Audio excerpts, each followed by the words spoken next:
Have you ever wondered what the differences were between Israel and Zionism? Well, consider the following points. Israel is a nation state established in 1948, while Zionism is a political movement advocating for the establishment and support of a Jewish homeland. Zionism emerged in the late 19th century in response to anti-Semitism and the desire for Jewish self-determination.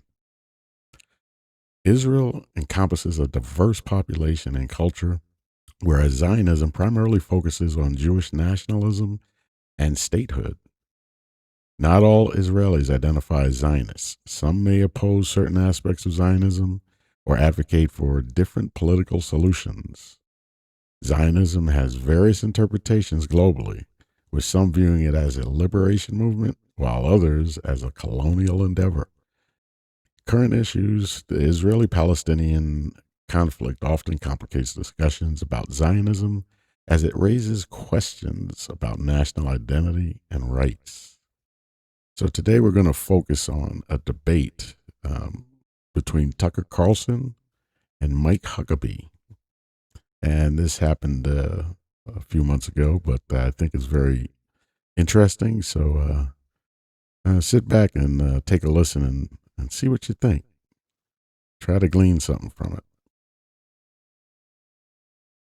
Who are the people? Who are the modern? Yes, who are the descendants? So we know, and I believe, and I agree with you as a Christian, that God promised this land from modern day Iraq to modern day Egypt to this people, the Jews, to Abram's, actually not to Abram's descendants, as it says in Genesis 15. Who are his descendants now, and how do we know who they are? I think they're the Jews, and we know who they are because they've always been a Jewish people. There has been an unbroken line of Jewish people, and they've lived in this land for 3,800 years. Sometimes not very many of them, because they were chased out all over the world. They were hunted down. They were almost annihilated during the Holocaust. They came back. To this day, Tucker, they represent, you know how many Jews there are in the whole world? Please, no, I understand. First of all, the greatest genocide of Jews no one ever mentions was by the Romans, where they were literally banned from Jerusalem for 500 years. Yeah, of course. And it's all awful. And I'm opposed to all of that. I'm opposed to mass killing of anybody, period. I'm opposed to hear you say that. I mean it. Yeah. And I hope I believe agree on that. I believe that. My question is, and it's not a bumper sticker answer, it's a sincere answer, how do we know? Because what you're saying is that certain people have a title to a highly contested region. They own it in some deep sense. So I think it's fair to ask, who are they and how do we know? So the current prime minister's ancestors weren't from here within recorded history. He has no deed. Bibi Netanyahu, on one side, his family's from Poland. They're from Eastern Europe. So how do we know that he has a connection to the people who God promised the land to, Abram's descendants? How do we know that? Well, if you take the genealogies that come not only from the Old but the New Testament, you see that there is a historical connection through the entirety of the Old and the New Testament that details the Jewish connection to this land. Does that include Bibi's family? How do we know that if his family they were scattered here, but how do we know it's the same people? No, why is that crazy? If you say to me, if they speak the same language, if they worship the same God, if they follow the same Bible, if they follow the same cultures and traditions, and they always pray next year in Jerusalem, and they pray for the peace of Jerusalem, and they pray facing toward Jerusalem, does that not give you a little bit of a clue as to who they are? Let's go through those things, because I would like to have a rational this is a conversation I've wanted. Bless you. Thank you for doing this. Let's just go through those things. Okay. So one of the things I admire most about Israel is they resurrected a dead language in 1948. Good for them. Well, they really didn't resurrect it. It was existent. Okay, I'm not. That's a compliment. I'm not slighting. No. But it is the first time in all of human history that a language has survived through this length of time. It's. I would call it. You might not, but I would call it a miracle. One of many. Okay. That you can attribute to this I land. think it's wonderful as someone who loves language. Netanyahu's parents did not speak Hebrew. Okay, they didn't live in this region. Netanyahu, the founders of this country, were mostly secular. Some of them were avowed atheists. They were not praying for the peace of Jerusalem. They weren't praying at all because they didn't believe in God. There's no genealogy linking their families to the people of this land 3,000 years ago. They're not. So how do we know, since they didn't share a language, they didn't share a religion, they had no religion whatsoever, how do we know that they had a right to come here from Eastern Europe and But they were take scattered. the land? They were.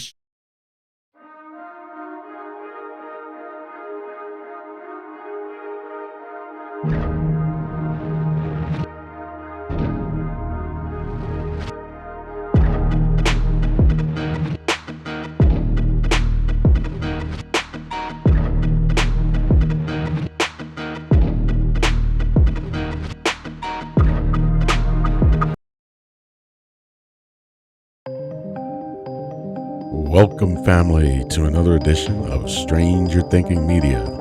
This is Yeshayahu, where we bring you the gospel of Yahusha HaMashiach, Jesus the Christ, to address the problems of the modern world. So stay tuned. We have an awesome show for you today. Israel versus Zionism, critical differences explained. Yeah, that's the crux of a lot of questions. So stop confusing Israel with Zionism.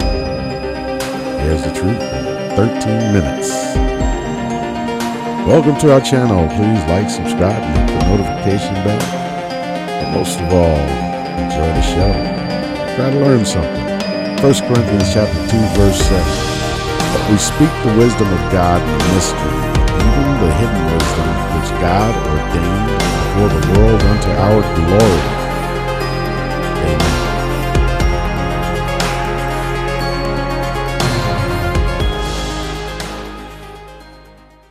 What's the real difference between Israel and Zionism?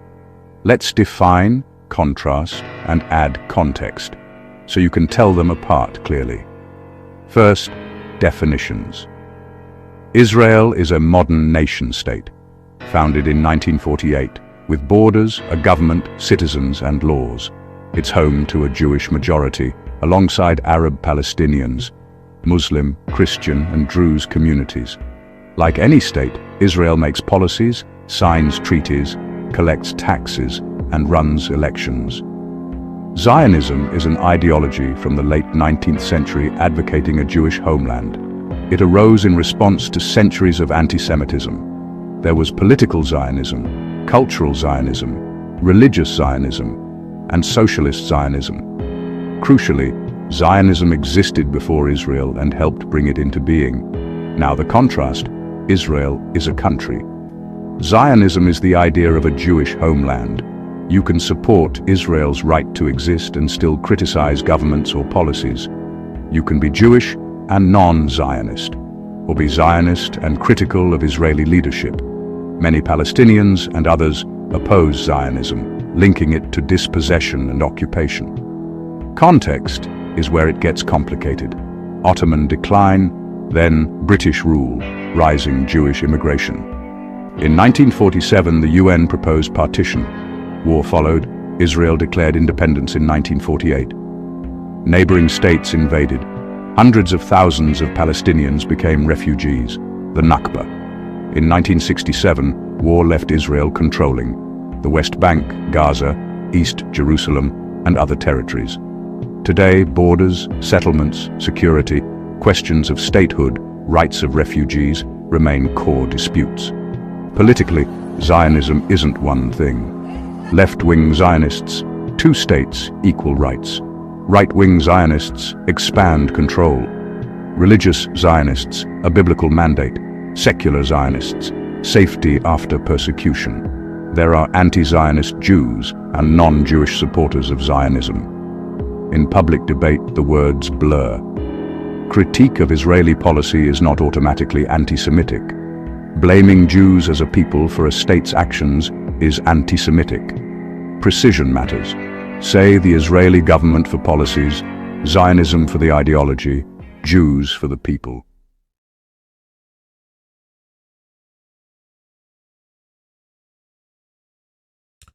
Zionism and Israel. Zionism, the term Zionism is derived from the word Zion, that in the Hebrew language and cultural historical tradition of the Jews refers to the citadel, the Acropolis of the city of Jerusalem, as well as to the kingdom of heaven, in some people's words.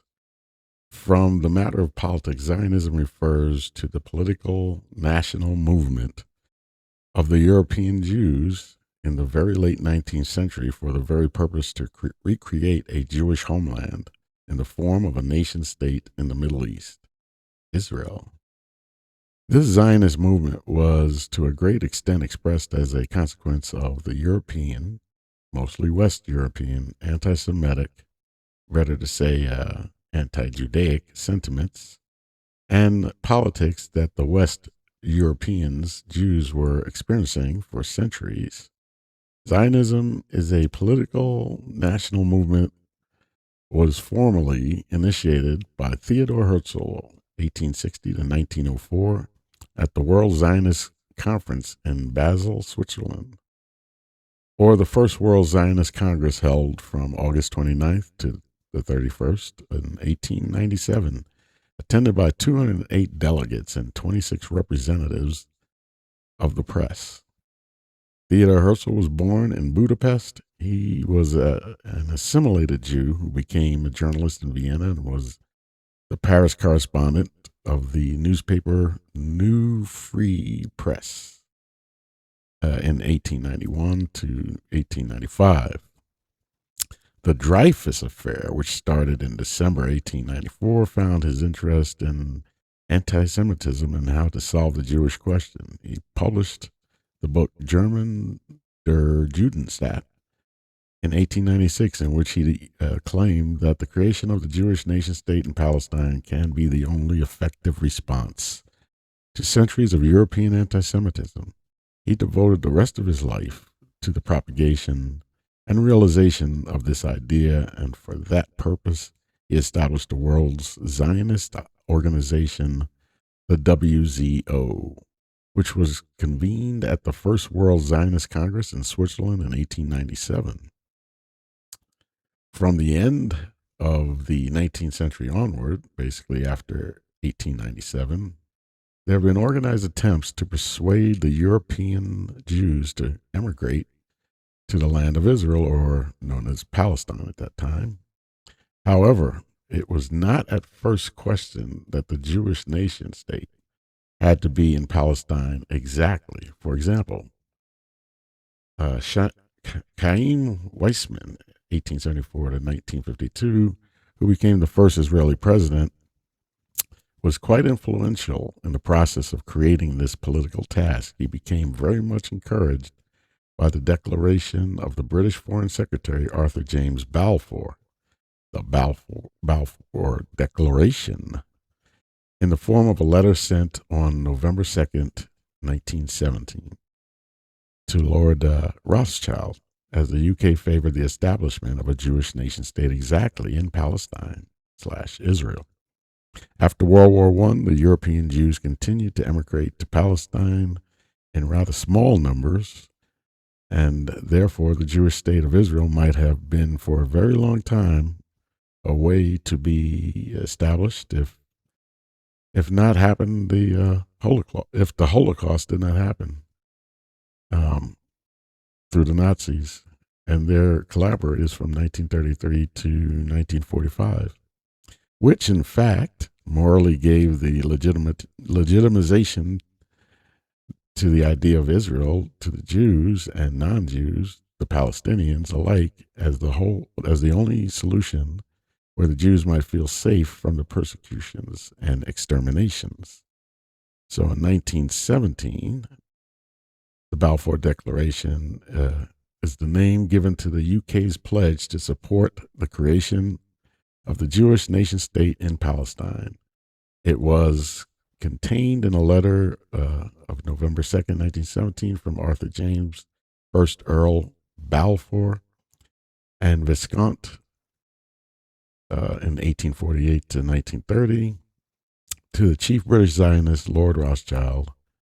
The declaration is considered to be one of the most significant and influential Zionist documents ever written. In fact, the letter declaration urged that the Jewish nation state had to be established in Palestine without any prejudice to the civil and religious rights of the non-Jewish people.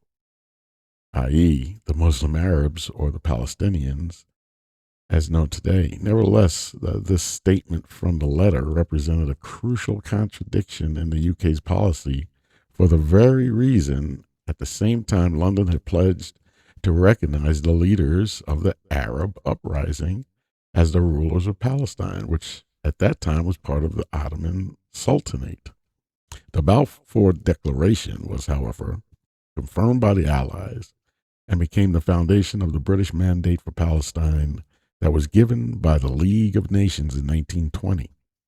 The roots of the future political problems of the UK and the Middle East were subsequent attempts by London to reconcile the Balfour Declaration with promises to the Arab Palestinians. Lord Balfour was at the time issuing declaration, the UK's Foreign Secretary of Lord George's wartime cabinet. Later, he was a prominent British representative at the Paris Peace Conference after World War I, and a participant in the 1921 to 1922 Washington Conference as Lord President of the Council from 1925 to 1929. He was a very strong supporter of the concept of dominion status, and the Statute of Westminster of 1931 owed much to him. The very idea of returning the Jews to Palestine they became dispersed throughout Europe and Asia since 70 AD, if you're familiar with the Roman conquest of Jerusalem, had been alive in some form for many centuries of their almost 2,000 years of the diaspora from 70 AD to 1948. The idea became seriously revived at the very end of the 19th century as modern Zionism in response to a revived wave of pogroms in East Europe, followed by anti-Semitism in West Europe, especially in France after the Dreyfus affair, but in Germany and Austria-Hungary too. The founder of the modern Zionism, Theodor Herzl, claimed that the peaceful and harmonious coexistence between the Jews and the non-Jews already was proven impossible, and therefore the Jews could only be free from discrimination, persecution, and pogroms in their national state. So it's interesting.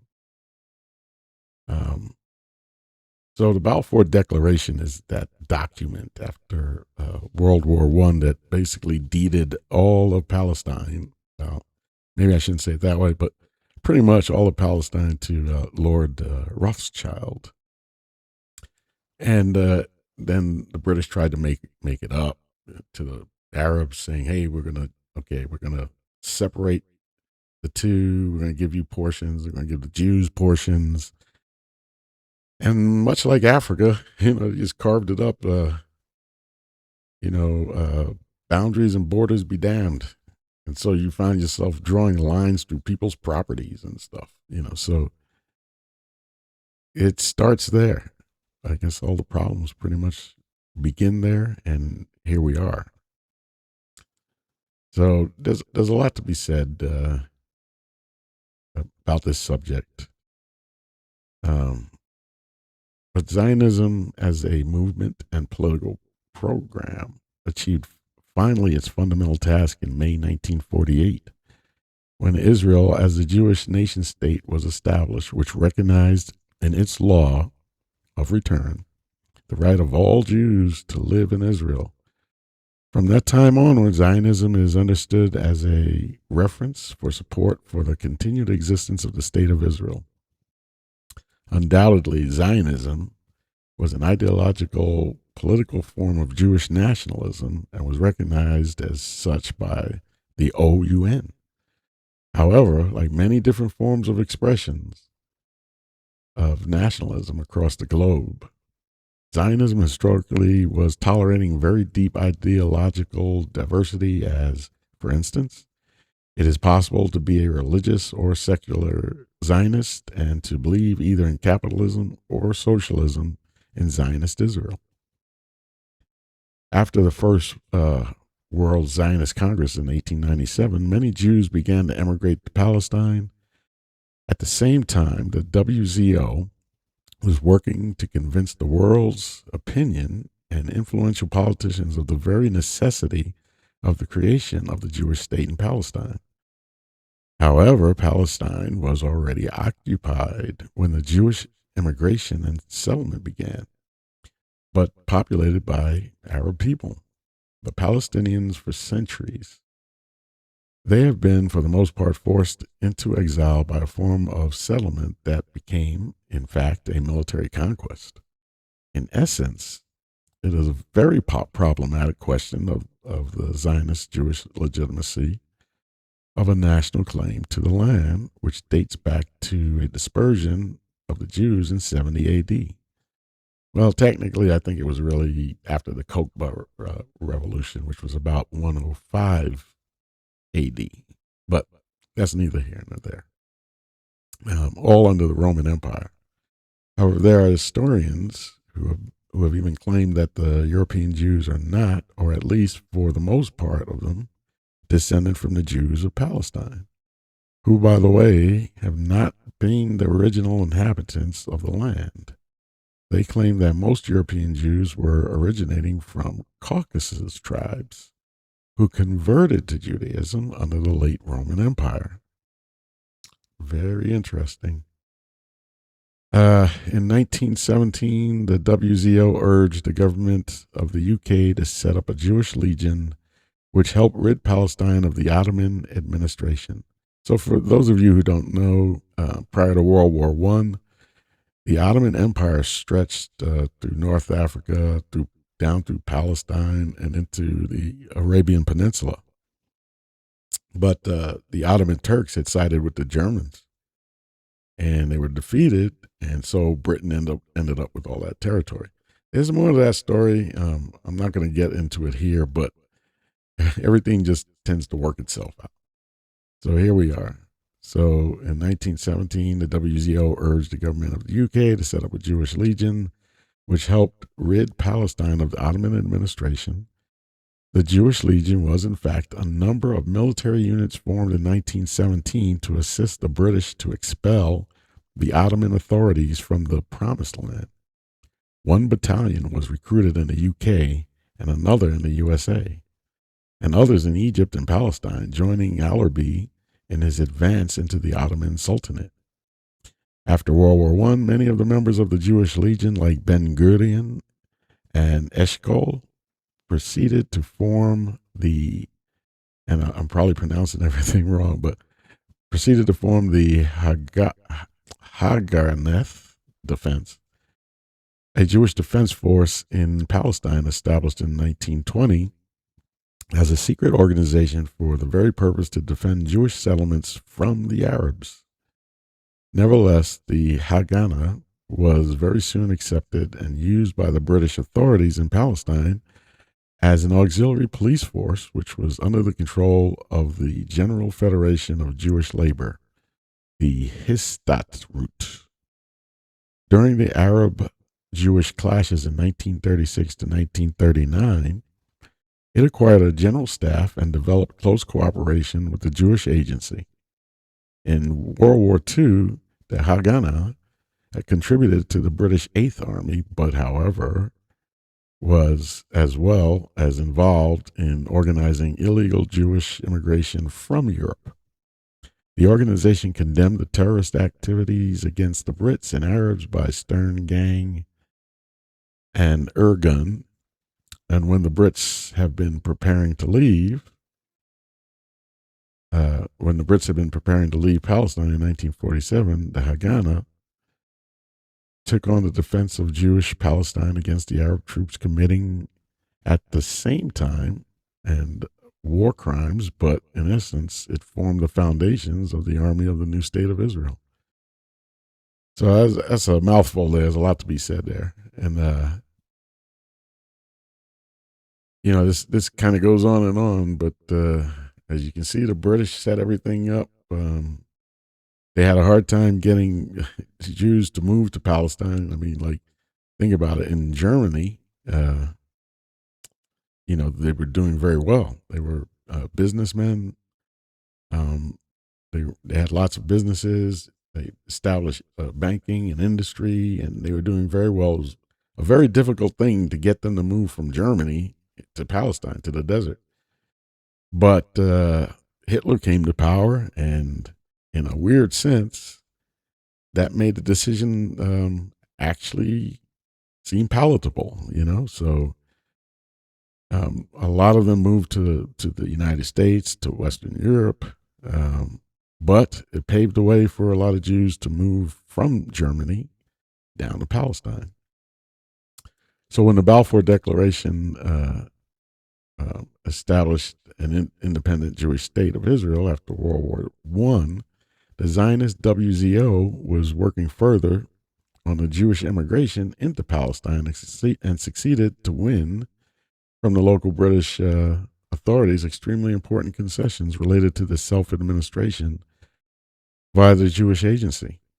In the beginning, the newly arrived Jewish settlers lived peacefully with the genuine Arab population, but soon, as the Jewish influx continued, the Arabs started with sporadic attacks against the Jewish immigrants. Tensions between the Arabs and the Jewish immigrants and the British administration in Palestine arose in the 1940s, when around 100,000 new Jewish settlers illegally arrived in Palestine. Finally, in 1947, it was clear that the UK cannot solve the Palestinian problem in the form of its promise to create independent states for both Jews and Arabs, and therefore returned its mandate to the OUN, which recommended the partition of Palestine between the Jews and genuine Arabs. Formally, on the foundation of such UN's plan, a Zionist Ben-Gurion issued a declaration of Israel's independence on May 14, 1948, the Nakba Day for the Arabs, on the day of British withdrawal. The greater portion of Palestine became the Jewish state of Zionist Israel. Most of the rest was amalgamated with Transjordan to become Jordan. And the Gaza Strip was occupied by Egypt at the time. During and after fighting in 1948, around 70% of the Arab Palestinians left their homes and became refugees in Jordan, Gaza, Syria, and Lebanon. Nevertheless, today, the overwhelming number of Israeli Jews are descendants of the Jewish immigrants to Palestine after the First Zionist Congress in 1897, differently to all Arab Palestinians who are natives of Palestine. So there you have it in a nutshell. There's a lot to take in there, but I know that's a lot to think about. But history is amazing. That small decisions made way back when have had such an effect on what we see happening today. So with that, we'll continue on. Make sure to like and subscribe and hit the notification bell. And stay to the end. There's more videos that you can watch on this station. And also, check out our bookstore. Anyway, I'm going to leave it at that. And say farewell. I'm going to try and explain the real difference between Israel and Zionism in under 10 minutes.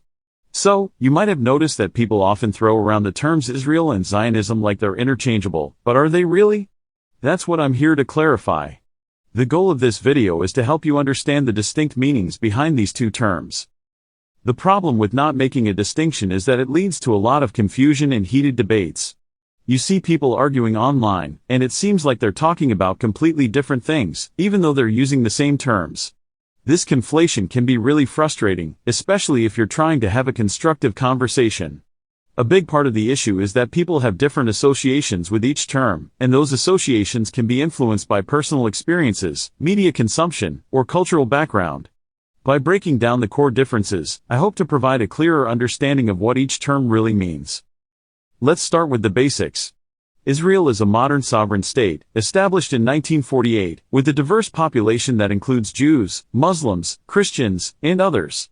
It's a country with its own government, economy, and culture. On the other hand, Zionism is a political ideology that emerged in the late 19th century, advocating for Jewish self-determination and a Jewish homeland. The term Zionism was originally coined by Theodor Herzl, who argued that Jews needed a safe haven from persecution in Europe. Over time, Zionism has taken different forms, from socialist Zionism to more nationalist interpretations. As Zionism evolved, it played a significant role in the creation of the State of Israel. However, the ideology has also been subject to various criticisms and controversies. Some people argue that Zionism has been used to justify the displacement of Palestinians, while others see it as a necessary response to centuries of anti-Semitism.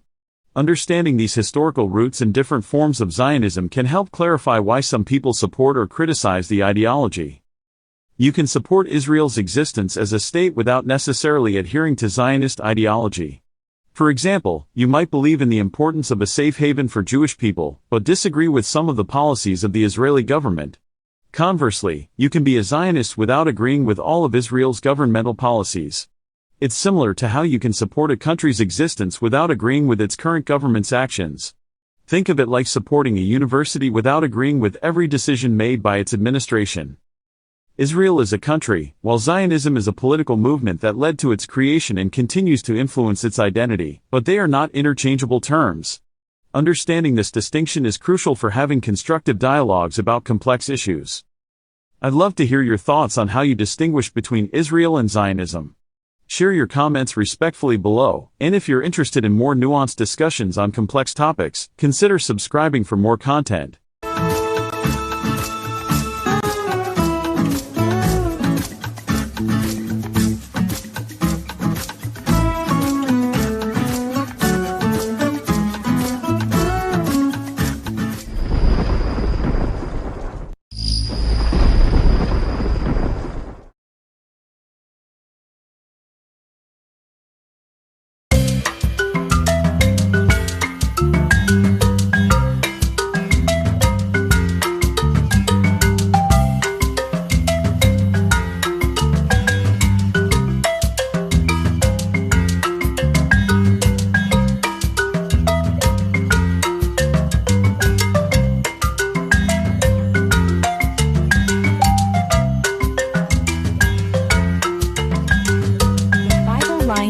Coloring Book for Kids, Volume 2.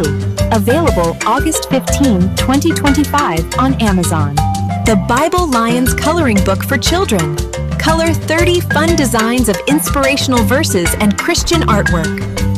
A beautiful children's coloring book designed to fill your child's mind with the positive words of God's love. The Bible Lions Coloring Book for Kids was designed to be a fun, yet effective way to help children calm their tension. Hand-lettered quotes and adorable hand-designed illustrations will inspire your child as they reflect on God's promises.